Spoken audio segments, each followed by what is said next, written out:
पूनम माँ दुर्गा की परम भक्त थी। वो हमेशा माँ दुर्गा की पूजा अर्चना किया करती थी। शादी के बाद पूनम अभी तक माँ नहीं बनी थी, पर उसे विश्वास था कि एक न एक दिन माँ दुर्गा उसकी प्रार्थना जरूर सुनेगी। पूनम को दिन चढ़ते पर किसी न किसी कारण महीने भर भी बच्चा गर्भ में नहीं ठहर पाता था। इस कारण सास उर्मिला पूनम से बहुत चिढ़ी हुई रहती थी। पूनम की प्रार्थना माँ दुर्गा तक पहुंच गई और इस बार पूनम गर्भवती हुई तो बच्चा ठहर गया। पूनम को तीसरा महीना चल रहा था। पूनम बहुत खुश थी। माँ दुर्गा, मैं जानती थी आप मेरी झोली में बच्चे का सुख जरूर दोगी। आप मेरी मनोकामना जरूर पूरी करोगी। मैं जानती थी मैया, अब आपकी कृपा से सकुशल बच्चे का जन्म हो जाए। बस यही प्रार्थना करती हूँ माँ, मेरे आने वाले बच्चे की रक्षा करना माँ। पूनम के पति अनिरुद्ध को फैक्ट्री के काम से कुछ दिनों के लिए बाहर जाना था। सुबह अनिरुद्ध के जाने के बाद उर्मिला की ननद उसे मिलने आ जाती है। अरे ननद जी आओ आओ, बड़े दिनों बाद आई हो, अब 2-4 दिन रुक कर ही जाना। हाँ हाँ भाभी, अभी कुछ दिन रुक कर ही जाऊंगी। और बताओ अनिरुद्ध कैसा है? फैक्ट्री गया होगा वो तो इस टाइम। अरे नहीं नहीं, वो तो अपनी फैक्ट्री के काम से कुछ दिनों के लिए बाहर गया हुआ है। बहू अंदर है, रुको मैं बुलाती हूँ। पूनम बहू, देखो बुआ जी आई हैं, चाय नाश्ता बना ला। तुम्हें खुशखबरी देनी थी ननद जी। पूनम बहू पेट से है और इस बार बच्चा भी ठहर गया है। 3 महीने ऊपर हो गए हैं। अब बहुत जल्द पोते का मुंह देखूंगी। पोता नहीं पोती, मैंने आजमाया हुआ है। अगर इसके बच्चा ठहर गया है तो पेट में लड़का नहीं लड़की है। ये क्या कह रही हो ननद जी? ऐसा कैसे हो सकता है? हमारे घरों में तो लड़के ही पैदा होते हैं। मेरे, तुम्हारे, हम सबके लड़के ही पैदा हुए हैं। हमारे घर में एक भी लड़की नहीं है। इतनी मुश्किल से तो बहू को दिन ठहरे थे। अब ये लड़की पैदा करेगी तो क्या फायदा? ऐसे डराओ नहीं ननद जी। अरे तो मैं क्या झूठ बोल रही हूँ, मुझे बहुत तजुर्बा है। मेरे पड़ोस में रहने वाली एक बहू के साथ भी ऐसा ही होता था। उसके दिन नहीं ठहरते थे। फिर जब बच्चे करने की बारी आई तो लगातार 3 बेटियां पैदा हुई। आज तक बेटी की आस में तरस रही है। ननद जी, मुझे तो डर लग रहा है। अब क्या कर सकते हैं? अगर इसने लड़की पैदा कर दी तो हमारे लिए मुसीबत आ जाएगी। मैं समाज में क्या मुंह दिखाऊंगी? बेटी पालने के लिए इसकी इतनी सेवा थोड़ी करेंगे। अब तुम ही कोई उपाय बता सकती हो ननद जी। अगर तुम यही चाहती हो तो भाभी बहू का बच्चा गिरवा दो। ना रहेगा बांस, ना बजेगी बांसुरी। फिर उसके बाद दिन चढ़ेंगे तो शर्तिया बच्चा लड़का ही पैदा होगा। लिख कर रख लो। ठीक है ननद जी, फिर हम एक काम करते हैं, उसे अस्पताल ले चलते हैं। तुम किसी ऐसी डॉक्टर को जानती हो जो ये काम कर दे और बहू को पता भी ना चले कि हमने ये किया है? हाँ, मैं जानती तो हूँ एक ऐसी डॉक्टर को। ठीक है, फिर मैं उस डॉक्टर से बात कर लेती हूँ, बहाने से बहू को ले चलेंगे।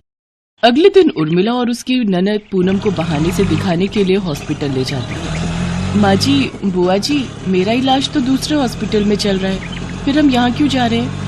अरे बहू, एक दो डॉक्टर से राय लेना ठीक रहता है। आखिरी मौके पर कभी वो डॉक्टर ना मिले तो दूसरी डॉक्टर को भी तुम्हारे बारे में पता होना चाहिए। इतने समय बाद तो हमारे घर में ये खुशी आ रही है, तो मैं किसी भी तरह की लापरवाही नहीं रखना चाहती। मैं चाहती हूँ कि तुम एक हृष्ट पुष्ट बच्चे को जन्म दो, इसीलिए हम दूसरी डॉक्टर को दिखाने ले जा रहे हैं। चलो बहू, अस्पताल आ गया, तुम डॉक्टर के साथ अंदर चेकअप करवा लो, तब तक मैं और भाभी बाहर बैठे हैं। डॉक्टर पूनम को अंदर ले जाती है और नर्स से इंजेक्शन तैयार करने के लिए कहती है। सिस्टर, तुम इनके पास रुको, मैं अभी आती हूँ। देखिए, मेरे पास ज्यादा समय नहीं है। मैं बस इतना कह सकती हूँ कि आप अपने और अपने इस बच्चे की जान बचाना चाहती हैं तो तुरंत यहाँ से भाग जाओ, नहीं तो डॉक्टर आपके बच्चे को मार देंगी। वो पिछले दरवाजे से आप जल्दी से भाग जाओ। मैं कुछ समझी नहीं, आप ये सब क्या कह रही हैं? ज्यादा सवाल करने का समय नहीं है, आप प्लीज जाओ, नहीं तो डॉक्टर आ जाएंगी। ये मेरा फोन नंबर है, मैं आपको फोन पर सब कुछ बताऊंगी। पूनम पिछले दरवाजे से भाग जाती है और सिस्टर चिल्लाने लगती है, डॉक्टर डॉक्टर, वो भाग गई। मैं इंजेक्शन तैयार कर रही थी और मैंने देखा कि वो पिछले दरवाजे से भाग गई। ओह नो, तुम यहीं रुको, मैं उसकी सास को भी इन्फॉर्म करती हूँ। डॉक्टर उर्मिला और उसकी ननद को पूनम के भागने की बात बताती है, जिसे सुनकर उर्मिला घबरा जाती है। बहू भागकर कहाँ गई होगी ननद जी? हमें उसे ढूंढना होगा, नहीं तो अनिरुद्ध आकर हमसे 100 सवाल करेगा। पूनम का मोबाइल फोन उर्मिला ने बहाने से घर पर ही रखवा दिया था। पूनम के पास मोबाइल फोन नहीं था। वो एक औरत से उसका मोबाइल फोन मांगती है और सिस्टर को फोन करती है। सिस्टर से उसे पता चलता है कि ये सारा प्लान उसकी सास उर्मिला और ननद का बनाया हुआ था। सिस्टर की बातों को सुनकर पूनम दंग रह जाती है। वो बहुत डरी और सहमी हुई थी। वो घर नहीं जा सकती थी। पूनम अनिरुद्ध के मोबाइल पर फोन करती है, पर अनिरुद्ध का मोबाइल फोन स्विच ऑफ आ रहा था। अब क्या करूं? अनिरुद्ध का मोबाइल तो स्विच ऑफ आ रहा है। हे माता रानी, मेरी मदद करो। हे दुर्गा मैया, मैं कहाँ जाऊं? तभी पूनम को मंदिर की घंटियों की आवाज आती है। पूनम देखती है, वहां से कुछ ही दूरी पर दुर्गा माँ का मंदिर है। पूनम रोती बिलखती माता रानी के मंदिर तक पहुंचती है और मंदिर में जाकर माँ दुर्गा के चरणों में बैठ जाती है। तभी मंदिर के पुजारी जी वहां आते हैं। पूनम रोती हुई उन्हें सारी बात बताती है। तुम चिंता मत करो बेटी, तुम माँ दुर्गा की शरण में आई हो, और जो कोई भी भक्त माँ दुर्गा की शरण में आता है, माँ दुर्गा उसकी रक्षा अवश्य करती हैं। तुम तो माँ दुर्गा की सच्ची भक्त हो, उनसे प्रार्थना करो, वो तुम्हारी रक्षा अवश्य करेंगी। और जब तक तुम्हारे पति वापस नहीं लौट आते, तुम इस मंदिर में ही रहो। यहाँ तुम्हें किसी से कोई डर नहीं। धन्यवाद पुजारी बाबा। जय माँ दुर्गा, आपकी सदा जय हो माता रानी। अगले दिन अनिरुद्ध का फोन लग जाता है और पूनम अनिरुद्ध को सारी बात बताती है। अनिरुद्ध वापस लौटकर सीधा मंदिर जाता है। पूनम अनिरुद्ध को देखकर रो पड़ती है। दोनों माँ दुर्गा को नमस्कार करते हैं। अनिरुद्ध पुजारी बाबा को भी धन्यवाद कहता है और पूनम को लेकर घर आता है। पूनम चलो जल्दी से, अपना सामान पैक कर लो, अब हम यहाँ नहीं रहेंगे। मुझे माफ कर दो बेटा, मुझसे बहुत बड़ी गलती हुई है। मैं ननद जी के बहकावे में आ गई थी। ऐसे घर छोड़कर मत जाओ, मैं अकेली तुम दोनों के बिना नहीं रह सकती। नहीं माँ, जिस घर में मेरी पत्नी और मेरा आने वाला बच्चा सुरक्षित नहीं, उस घर में मैं नहीं रुक सकता। अनिरुद्ध पूनम को लेकर दूसरे घर में रहने के लिए चला जाता है। पूनम और अनिरुद्ध सिस्टर की मदद से उस लेडी डॉक्टर को पुलिस के हवाले कर देते हैं। कुछ महीनों बाद पूनम एक बहुत ही प्यारी सी बेटी को जन्म देती है। पूनम की बेटी माता रानी के आशीर्वाद से हुई थी, इसीलिए वो माँ दुर्गा के नाम का जागरण करती है, जिसमें उर्मिला भी शामिल होती है। पूनम बहू, आज माँ दुर्गा के सामने मैं तुमसे माफी मांगती हूँ। मुझे क्षमा कर दो बहू, मुझे और सजा मत दो। मैं पहले ही तुम दोनों से बिछड़कर बहुत सजा भुगत रही हूँ। उर्मिला पूनम के पैरों में गिरने लगती है। तभी पूनम उर्मिला को गले लगा लेती है। माँ जी उठिए, अपनी पोती को गोद में लेकर माँ दुर्गा की आरती कीजिए। पूनम ने उर्मिला को माफ कर दिया। उर्मिला की आंखों में पश्चाताप के आंसू थे। वो अपनी पोती को गोदी में लेकर खूब प्यार करती है और सब मिलकर माँ दुर्गा के नाम का जयकारा लगाते हैं।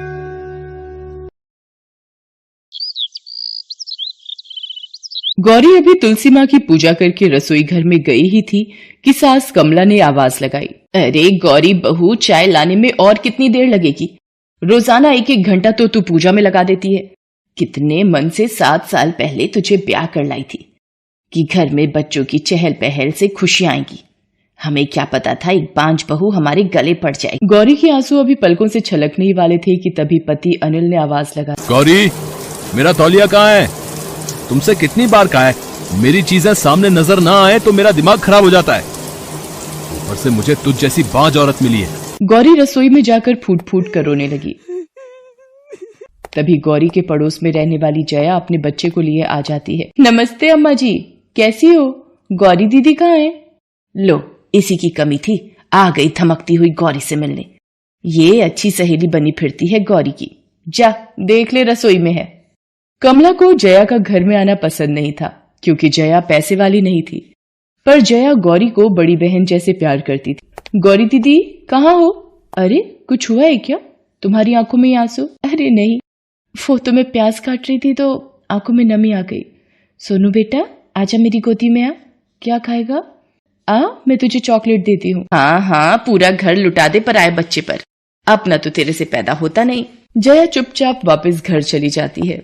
तभी गौरी का ससुर राम प्रसाद आ जाता है। अरे कमला, कल याद से बहू को उन तांत्रिक बाबा के पास ले जाना, ठीक है? ठीक है, मैं बहू को कल ही तांत्रिक बाबा के पास ले जाती हूँ।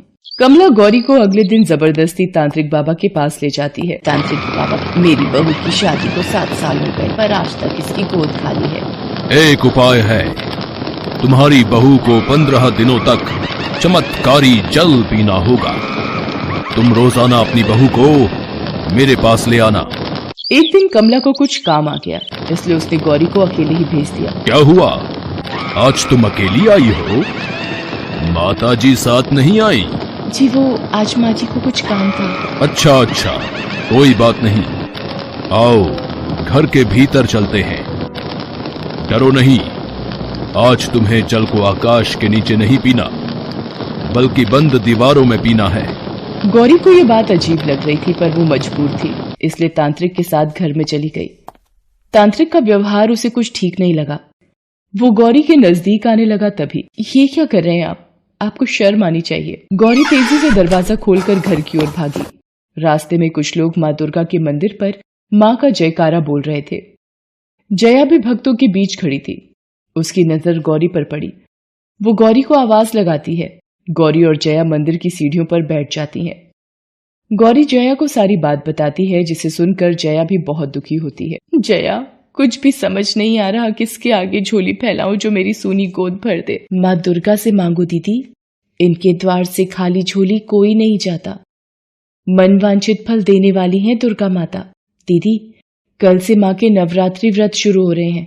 आप माँ दुर्गा के नवरात्रि व्रत और पूजन करो, वो आपकी मनोकामना जरूर पूरी करेंगी। तुम कहती हो तो मैं माँ के व्रत जरूर रखूंगी जया। दीदी, हम रोजाना साथ में माँ दुर्गा की पूजा करेंगे।